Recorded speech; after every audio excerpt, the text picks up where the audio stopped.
Hey everybody, Tyson Zahner here for another episode of the Daily Dose of Awesome. I am filling in for Fernie Ceballos today. First, I'm going to check and make sure that we are in fact live and that you guys can hear me before we dig into today's topic, which by the way is the end of MLM. What? Wait, hold on. What are you talking about, Tyson?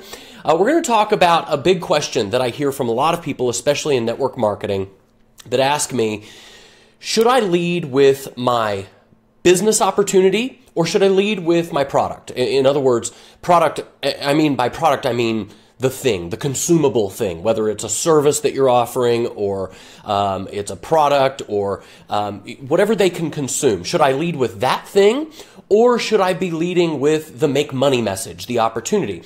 And we're going to talk about both sides of the debate, and I'm going to tell you why opportunity pushers could potentially have a big target on their back and hopefully help you to make some informed decisions. So if you guys will let me know, I'm going to try and look down here at another screen to see if I can see your comments or not. Let's find out if you guys can see me, if I am in fact live. I'm hoping that I am, but I'm not seeing any comments come through, so actually, I'm not even finding this, so hopefully we're live. I'm not seeing this in the EMP group. I'm trying this on a different software today. So I'll tell you what, Andrew, if you're watching, I don't know if Andrew's watching, if one of you guys will text me and just give me a heads up and let me know if I'm live, and that way I can just kind of keep going, and if not, I'll shut this down and go to my phone instead. But either way, I'm going to dig into today's content, and if I can eventually find where, actually, you know what? I got one other idea here. Hold on. That I might be able to find the page, and then we're going to get rolling on this sucker today. Technology stuff is awesome. Don't you know it? All right. So I'm not seeing it there either, but that's all right. So let's go ahead and dig in. All right. So what I want to talk about today, like I said, is the question, should I lead with my product or should I lead with my opportunity? And I think what many of you should take away from this is that I'm gonna try to persuade you slightly. There's no right or wrong answer, but I'm gonna give you 3 reasons why you might want to consider leading with your product, the consumable thing, instead of the make money message, instead of the hey, join this thing and we can all get rich message, right? And those 3 reasons, let me give them to you quickly, and then I'm gonna break each one of them down individually. So the first one is stability. The second one is duplication, and the third one is compliance, all right? So, all right, Hillary says that I'm live and they can hear me. That's great. Thank you for letting me know that, Hillary. I appreciate that. So let's break each one of those down right now, and let's talk about why you might want to consider leading with your product. So the first one is stability, right? A stable business has to have what? It has to have customers, and not just any customers. It has to have loyal customers, customers that want to come back and keep consuming that product. You have to keep bringing in revenue every single month.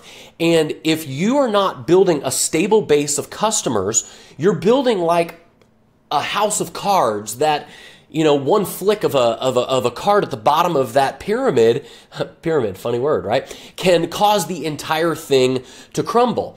And the other thing about leading with the opportunity over the product is that it would be weird if any other business led with a make money message. I mean, think about if half the people who were coming into Burger King said, hey, I'd like to have your burgers, and the other 50% were coming in saying, hey, I'd like to also start a Burger King.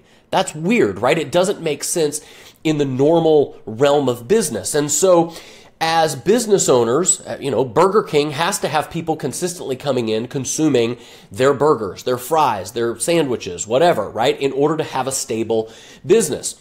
And in a way, it's really kind of weird if we go to all of our prospects and we say, hey, I just started a business, I'm going to make a bunch of money, and you should start one too. This is why your friends and your family give you weird looks, and they think you're in a scam, in a scheme, right?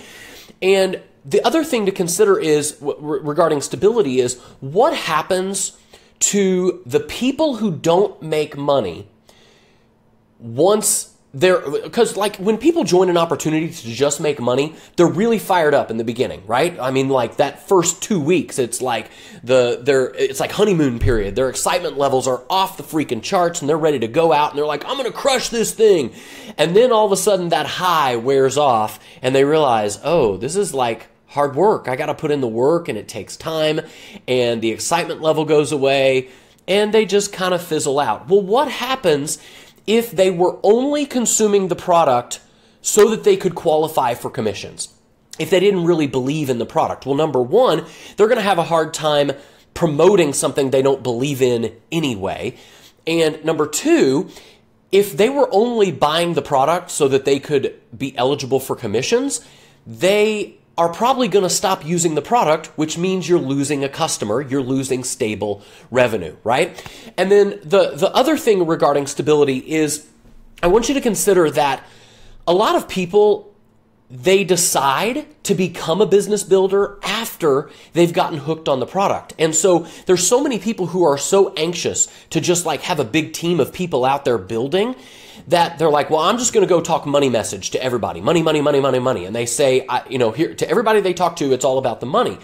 But what I have found personally is that the people who lead with the product and they get product ambassadors almost, people who are genuinely sold on the product, they start using the product, they get great results, they have testimonials and stories that they can share with people. What happens is those people who maybe initially were not thinking about being business builders, they decide to be business builders because of their belief in the product.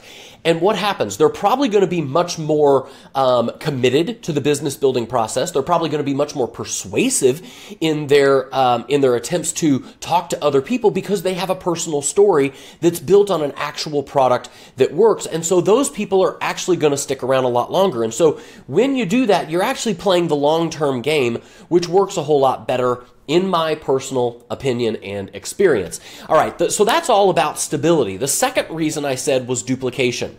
So if you are a network marketer, you know that it doesn't matter what you do if your team cannot duplicate as well, because there are certain businesses where transactions are king, right? Where the more transactions I can make, the more money I can make. That's not the case in network marketing. In network marketing, it's not about how many transactions you can make. It's about how many people can I help duplicate what I've done, right? And I want you to just ask yourself this question. What's more duplicatable? Right? Is it more duplicatable for a brand new person who has never started a business before in their life? And let's face it, that's a large percentage of the people who join network marketing. They're joining network marketing because they have an entrepreneurial spirit. They want to create freedom and a lifestyle that they enjoy, but they either don't have any business experience, they don't have a background in making money, they've never done it before, they don't have the capital to buy, go out and buy a pizza shop and buy brick ovens and whatever a brick and mortar business would cost. And so a network marketing opportunity is a very accessible way for a brand new person who doesn't have any experience in business to get started making money from home. And it's an amazing opportunity, nothing quite like it.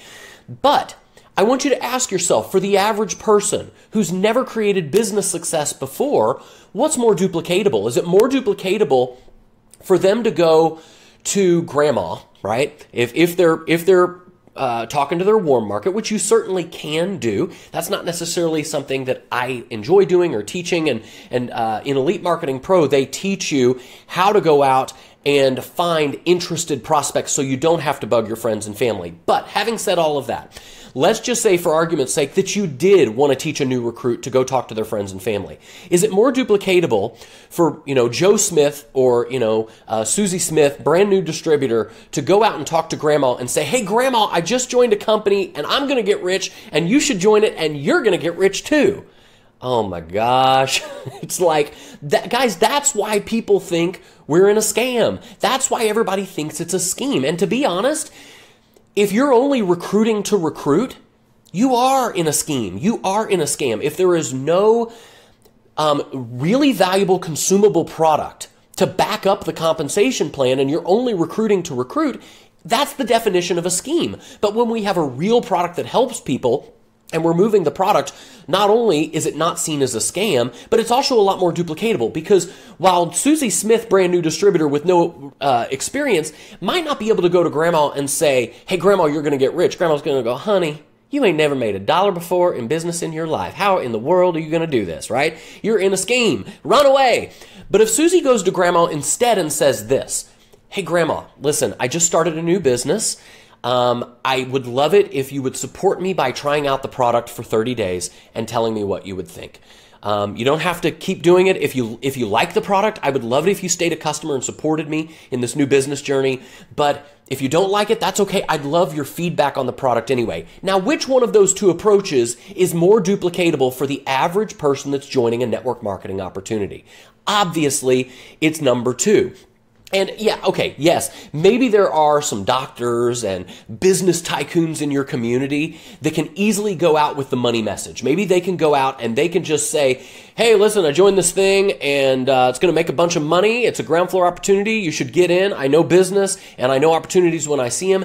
And because of their past history, that might work great for them, but it's not going to work for the majority of people that join. So, and guys, I've heard both sides of the debate. I've heard network marketers who've been very successful with the money message who have said, well, listen, everybody wants to make money, right? And so that's why you should lead with the money message. And in some instances, maybe with your warm market and maybe with prospecting, it's okay. And maybe you disagree with me on the first 2 points. But here's the thing, guys. If you disagree with me on stability, if you say, no, I've seen lots of network marketers build stable businesses by leading only with the opportunity. All right, fine, fair enough. Maybe you argue with me on duplication. No, I've taught my team how to duplicate by leading with the money message, and it works great. Fine. We can debate those 2 points all day, but what I do not think you're going to be able to debate me on is point number 3, which is compliance. Because, guys, the FTC, let's be honest, they are done with the network marketing space. They are so sick of it. They've basically said, we have allowed you guys to self-regulate for so long that we're done with the way that you guys have been running your businesses. You still have people out there flashing cash, making, hyped up business promises, building opportunities around a comp plan instead of building it around a product. And they've said, done. Stop. And if you don't believe that's true, just look at the news over the past few years. I won't name company names, but we all know that there are companies out there that they have been shut down. The FTC has imposed rules and said, you can't be building your business this way. In fact, the FTC in one company, they actually told them, you have to have at least 80% of your business volume generated from product users and only 20% from people who are building the money-making opportunity or the business opportunity. With another one, they made it 50-50. With another company, they were a little less harsh, but they said, look, we're going to make a 50-50 rule here. Your distributors cannot get paid unless at least 50% of their volume is coming from product users alone, not people who are trying to make money, not people who are buying the product just so that they can qualify for commissions, only product users. So what's the FTC doing, guys? The FTC is setting a precedent for the rest of the industry. And if it hasn't hit your company or other companies yet, it's gonna eventually, if not this year, if not next year, soon enough, the FTC is going to start cracking down on enough companies where they're going to say, you've got to be focusing on product users. And guys, I believe personally that it's a more stable business model. It is, it's easier for the new person to duplicate. And let's just say one last thing. If you are doing any kind of advertising online, Facebook, Google, whatever, right? Well, let's be honest. Facebook and Google, they hate the money-making message, and I have found it works less and less and less as more and more people get immune to that message. They've seen the hyped up, let me take a picture in front of this rented mansion or my buddy's, some Lamborghini that I rented for the day and flash cash to show how successful I am, when in reality they're living in their parents' basement. People are so sick of that hyped up message, and they see that and their guard goes up. And on top of that, Facebook hates it. So it doesn't work. Facebook hates it. Why does Facebook hate it? Let's address this, and then we'll log off. Let me know, by the way, if you've gotten value from this. Even though I can't see your comments, I wish I could. But if you, I'm gonna go back to Facebook and see if I can see the comments here at all, so I can interact with you guys. And if not, I'll figure out how to do it on the next one. Oh, there it is. I found it. Perfect. So give me some hearts. Give me some thumbs up. Give me some comments. If this has been useful. Gloria's saying, I totally agree. I like leading with the product. It's good to hear validation from a top earner. Option 2 for sure. Great. So I'm glad that I can actually hear you guys or see your comments at this point. So if this has been valuable, give me some thumbs up, some likes, some comments, some more comments in the box. Share it around with some other people if you know people who could get value from this. And let me just say one last thing regarding advertising on Facebook, advertising on Google. First of all, their audience base, just people online in general, are done with the hyped up message anyway. So even if you're not doing paid advertising, it's probably not going to work as well. And number 2, if you're doing any kind of paid media, you are in great danger of not only being out of compliance, but also getting your ad accounts shut down at the worst, and at the least, just not even being able to get your ads run. So let's ask this question. Why does Facebook and Google, why do they hate the money message? Why are they hate it as much as the FTC? So is it because I've heard a lot of people say, you know what, Facebook hates affiliate marketers. They don't like networkers. That's actually not true. Facebook doesn't give 2 craps what you're promoting. They really don't. All Facebook and Google care about is 2 things. They care about the experience of their users, because if their users don't have a good experience on their platform, they no longer have a business. And so if everybody's like, crap, I'm seeing all this spammy, crappy, hyped up messages in my newsfeed and I'm sick of it, and they don't like that, and they keep saying spam, spam, spam on to Facebook on their newsfeed, Facebook says, we don't want this kind of message on our platform. So that's reason number 1. But the bigger and more important reason is lawsuits. Right? Think about this for a minute. Facebook and Google are a huge target because they are billion-dollar companies. They do not want to get sued by, if let's say somebody sees your money-making message that says, hey, make $10,000 in your first month. And they go off and they're like, hey, this sounds like a great deal. I'm going to join it. And they lose their life savings.